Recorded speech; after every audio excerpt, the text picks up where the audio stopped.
Assalamualaikum warahmatullahi wabarakatuh. Teman-teman mahasiswa yang sedang mengerjakan soal tentang reksadana dan obligasi, ini adalah panduan bagaimana cara mengerjakan soal reksadana dan obligasi.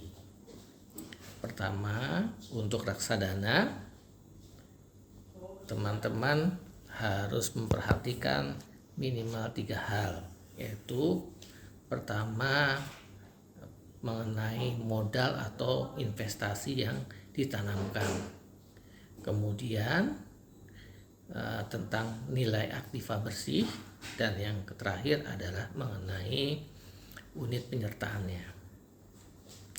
Kemudian dalam menjawab mengenai obligasi harus mengetahui tentang berapa nilai pada awal terjadinya pembelian obligasi.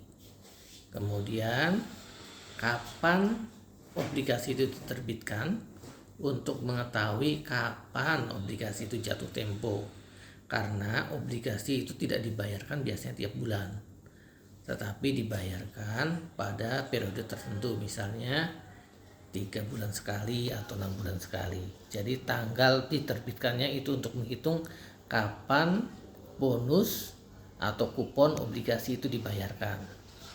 Yang terakhir, kapan obligasi itu dijual. Nah, maaf teman-teman, ini kebetulan saya sedang ada di luar ya, ada di Malaysia. Ini jadi lagi di hotel. Nah, ini saya kasih contoh tentang bagaimana perhitungan reksadana ya. Pertama, rumusnya adalah modal sama dengan nilai aktiva bersih ya. Kemudian hasilnya adalah unit pernyataan. Sebagai contoh misalnya,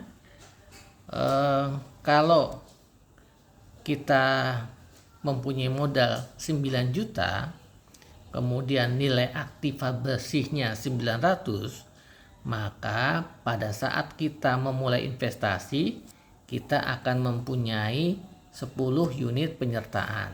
Nah, pada saat kita mulai reksadana ya, kemudian ketika bulan berikutnya, biasanya setiap bulan para manajer investasi di reksadana akan membuat nilai aktiva bersih terbarunya.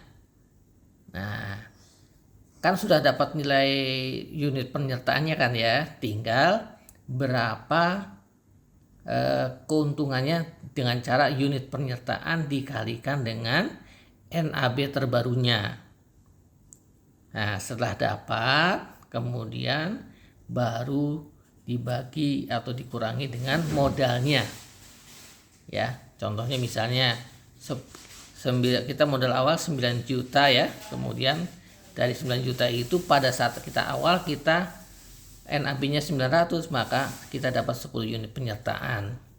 Pada bulan berikutnya NAB-nya naik jadi 9.950.000 ya, maka 10 unit penyertaan itu dikalikan dengan 950 sama dengan 9.500.000. Berapa keuntungan yang kita dapatkan? Keuntungan adalah 9.500.000 itu dikurangi dengan 9 juta sama dengan 500.000 ya.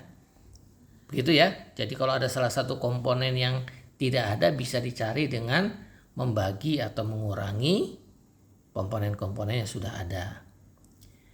Nah, mengenai obligasi itu perhitungannya hampir sama dengan deposito, yaitu berapa modalnya atau investasinya dikalikan dengan jumlah harinya, kemudian dikasihkan persentase, dibagi 365.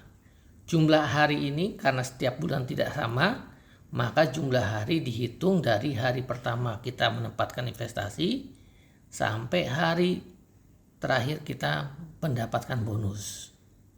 Nah, tadi sudah dikatakan di awal bahwa untuk perhitungan bonus dihitung juga kapan kita bonus itu diterbitkan atau kapan obligasi itu diterbitkan.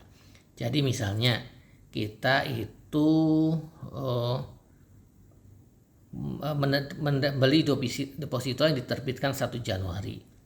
Maka pasti pada tanggal 1 April kita akan mendapatkan bonusnya. Kan Januari, Februari, Maret ya. Berarti 1 April kita akan dapatkan bonus. Mulai dari 1 April, 1 Januari sampai 1 April kita hitung harinya. Nah, dikurang 1. Kenapa dikurang 1? Karena pada tanggal 1 Aprilnya kita tidak menghitungnya sebagai hari untuk perhitungan bonus ya. Setelah kita dapat jumlah hari kali persentasenya dibagi 365, itulah bonusnya. Bagaimana Pak kalau seandainya itu di tengah bulan? Nah, tetap saja misalnya pada tanggal 15 Maret mereka sudah menjual lagi. Maka tetap dihitung dari tanggal 1 sampai tanggal 15 Maret berapa harinya dikurang 1 dibagi 365. Contohnya seperti ini ya. Contohnya kita punya 1 juta, kemudian ditempatkan selama 30 hari ya. Bunga 9% dibagi 385, kita dapat keuntungan sebesar 7.397 ya. Jadi seperti itu ya. Ada komponen-komponen yang harus kita tahu. Pertama tadi modal kita untuk membeli deposito, jumlah harinya, persentasenya. Kemudian kita harus tahu kapan obligasi itu diterbitkan ya, untuk mengetahui kapan bonus dibayarkan. Kalau dia diterbitkan tanggal 15 pasti bonusnya tanggal 15 gitu ya. Mudah-mudahan video pembelajaran ini bisa membantu bagi teman-teman untuk menyelesaikan ujian. Maaf ini saya kebetulan memang sedang ada di luar sehingga pembelajarannya dapat melalui video tersini. Terima kasih atas perhatian rekan-rekan semua. Assalamualaikum warahmatullahi wabarakatuh.